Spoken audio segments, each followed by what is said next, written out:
જય દ્વારકાધી, જય મુરલીધર. આજના અમારા વિડીયોમાં તમારું સ્વાગત છે. શ્રી ગુંદરણ પ્રાથમિક શાળામાં બાલિકાઓને જે માસિક ધર્મ વિશેની સરસ મજાની ઘણી બધી પુસ્તિકાઓ આવેલી છે, એના પોસ્ટરો આવેલા છે, બરાબર. એની સમજ આપણે આપવાની છે, તો બધા જ બહેનો આમાં ધ્યાન આપે, બરાબર. અને આ ખૂબ જ મહત્વનું છે. ગંભીરતાથી આ તાલીમ તમારે લેવાની છે. અહીંથી અમે તાલીમ આપીએ, તમારે બધાએ ગંભીરતાથી ધ્યાન દઈને તાલીમ લેવાની છે, બરાબર. હવે બે નાના વિશે સમજાવે, બરાબર, બધાએ ધ્યાન દઈને સાંભળવાનું છે. આપણે માસિક દરમિયાન કેવા કેવા આપણામાં ફેરફાર થાય છે, આપણે સ્વચ્છતા કેવી રાખવી જોઈએ. તો કે આપણો અત્યારનો તમારો કયું કહેવાય, કિશોરી અવસ્થા. કઈ અવસ્થા કહેવાય?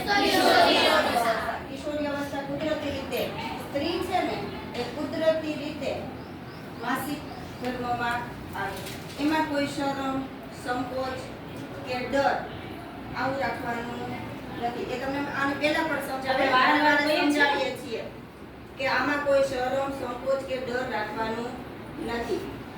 પછી આનો સમયગાળો શું હોય છે? તો કે 14 થી આ ચક્ર આખું હોય છે. 14 થી 21 દિવસ જે છે.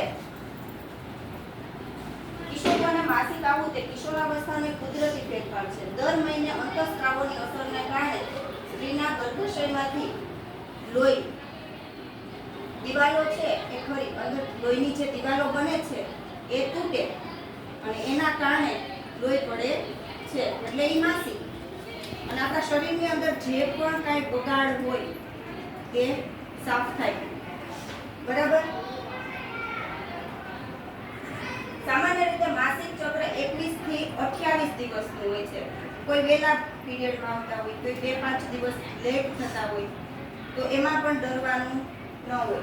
કેમ કે જનરલી 21 થી 28 દિવસની વચ્ચે પીરિયડમાં થઈ જતા હોય છે. એક મહિનાના 30 દિવસ કે 21 થી 28 દિવસ એ 30 દિવસ પણ થાય તો પણ એમાં કોઈને 2 દિવસ ઉપર ના હોય જતા હોય, પરફેક્ટ ડેટ ના આવતી હોય, તો એમાં પણ ડર રાખવાનો હોય નહીં.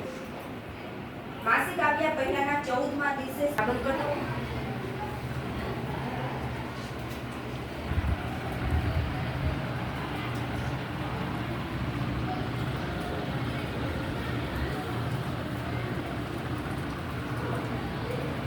તમારા મોઢાટું ન આમ સાઈડમાં રખાય, આમ રખાય. આ તો આમ કરી દીધું, લ્યો.